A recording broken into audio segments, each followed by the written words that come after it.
She stole my car, crashed it, then tried to ruin my life. My name is Ethan Walker and I'm 32 years old. I've spent most of my adult life cleaning up after my younger sister, Chloe, patching up her mistakes, covering her bills, and stepping in whenever she managed to screw something up. And she always did. Chloe was 26 but acted like she was 16. She had never held a stable job, never saved a dime, and never learned to take responsibility for anything.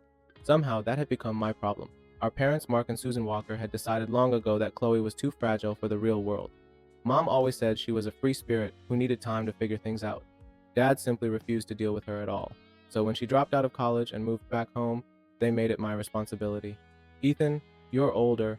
You've always been the responsible one. Chloe just needs a little help, that's all. She'll grow up soon. That little help turned into years of financial drain. I paid her rent when she couldn't make it. I covered her credit card debt when she maxed it out on clothes and weekend trips. I paid her car insurance because she forgot. And each time I told myself, she's my sister. She'll get it together eventually. She never did, and this time she had gone too far. It started with a text, short, casual, as if she hadn't done anything wrong. Chloe. Hey, took your car for the weekend trip. You weren't using it anyway, right? I stared at my phone, the words not fully processing. My car, the one I worked overtime for, the one I made monthly payments on. I called her immediately, my heart pounding. What do you mean you took my car? I asked, my voice tight. Chloe sighed, like I was the one being difficult. Relax, Ethan. It's just for the weekend. We're going up to the lake house, remember? I never said you could take my car. You weren't even home. What's the big deal? I clenched my jaw. The big deal is that it's not yours. But before I could argue, she had already hung up. At that moment, I should have gone straight to my parents, but I knew what they'd say.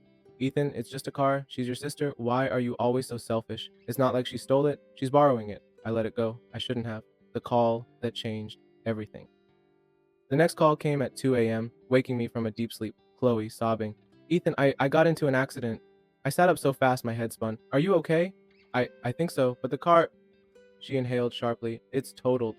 I barely heard the rest of what she said. Everything blurred. My car, my responsibility. She kept talking, voice trembling. Ethan, I need you to come here. The cops, they're being so unfair. Just tell them it's all fine, okay? She wanted me to cover for her, again. I took a slow breath, fingers tightening around my phone. No, I said, I won't. The next morning, I woke up to exactly what I expected. My parents blowing up my phone. Mom. Ethan, what's wrong with you? Your sister could have died.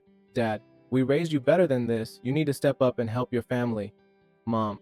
The hospital bill is huge, Ethan. She's your sister. I ignored the texts.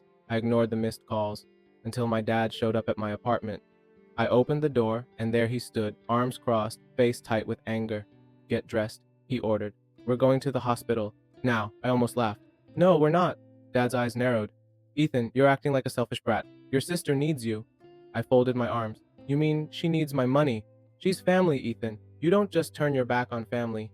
I let out a slow breath. Funny how that only applies when it's me giving and Chloe taking.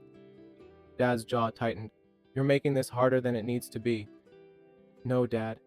You made this harder than it needed to be when you decided that Chloe's life was my responsibility instead of yours. She's your daughter. Why don't you pay for her medical bills? We don't have that kind of money, he snapped. Ah, there it was. The real reason I was standing here having this conversation. I tilted my head. But I do, right? That's what this is about. It's always about money with you people. Dad's face turned red. Ethan, this is your last chance. Either you help or you're out of this family. I laughed, a real, genuine laugh. Out of this family? I repeated. Dad, I was never in it. I was just the emergency cash fund you all guilt-tripped into keeping the house running. I stepped back and grabbed the door. Good luck with Chloe, I said, looking him dead in the eyes. Because I'm done. And with that, I shut the door in his face. 3 days later, I got the final message. Chloe, I'm leaving town. You really ruined everything, you know that? You got what you wanted. Hope you can live with yourself. I sat there, staring at the text. Did I feel guilty? Number because for the first time in my life, I had chosen myself. No more last-minute transfers to Chloe's account.